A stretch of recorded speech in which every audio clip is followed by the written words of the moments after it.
উপরের চিত্রে দেখা যাচ্ছে স্ট্যাচু অফ লিবার্টি, যা হলো একটি বিশালাকৃতির ভাস্কর্য এবং এটি যুক্তরাষ্ট্রের নিউ ইয়র্কের লিবার্টি আইল্যান্ডে অবস্থিত।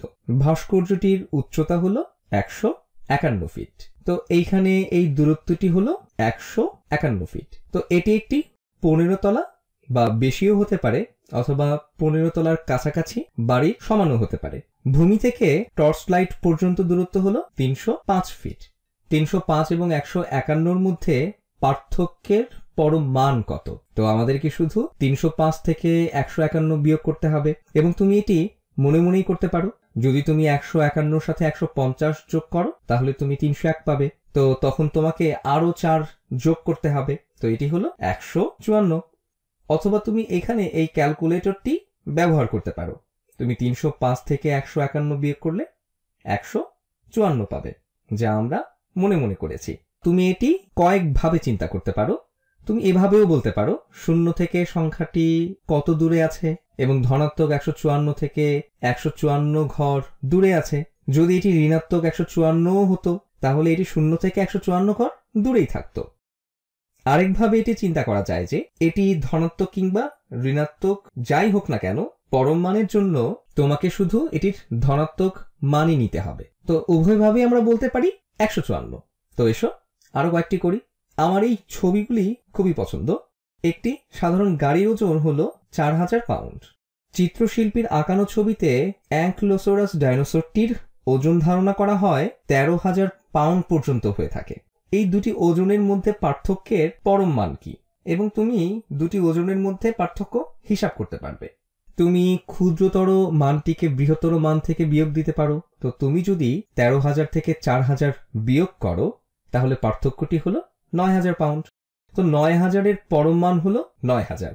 তুমি আরেকভাবেও এটি করতে পারো। তুমি 4,000 থেকে 13,000 বিয়োগ করতে পারো, এবং তাহলে তুমি ঋণাত্মক 9,000 পেতে। কিন্তু ঋণাত্মক 9,000 এর পরম মানও 9,000ই হয়। তো আমরা এই দুটির শুধুমাত্র পরম মানের পার্থক্য নিয়ে চিন্তা করতে পারি। তো বিয়োগফল ঋণাত্মক 9,000 কিংবা 9,000 যাই হোক না কেন, তুমি শুধু বিয়োগ করবে। তো উভয়ের পরম মানই হবে 9,000 পাউন্ড। এসো আরেকটি করি। এবার কোনো চিত্র নেই। প্যানামা ক্যানেল হলো একটি খাল যা প্যানামা দেশটির মধ্য দিয়ে প্রবাহমান হয়ে থাকে, এবং এটি আটলান্টিক ও প্রশান্ত মহাসাগরকে যুক্ত করেছে। এটির সবচেয়ে ভালো বিষয় হলো আমরা এখানে গণিত ছাড়াও অন্য কিছু সম্পর্কে শিখে ফেলছি। ফ্রান্স এই খালটি 1881 সালে খনন করা শুরু করে। যখন ফরাসিরা খনন কাজ ছেড়ে চলে গেল তখন যুক্তরাষ্ট্র এই খনন কাজ 1914 সালে সম্পূর্ণ করল। প্যানামা ক্যানালের খনন কাজ যে বছর শুরু হয় এবং যে বছর শেষ হয় তার মধ্যে পার্থক্যের পরম মান কি? আসলে তুমি এটি কয়েকভাবে করতে পারো। তুমি বৃহত্তর বছরটি থেকে ক্ষুদ্রতর বছরটি বিয়োগ করতে পারো। এখানে আমাদের ক্যালকুলেটর আছে। তুমি 1994 থেকে 1861 বিয়োগ করতে পারো এবং তুমি তাহলে পাবে 33 বছর। অথবা তুমি অন্যভাবেও এটি করতে পারতে।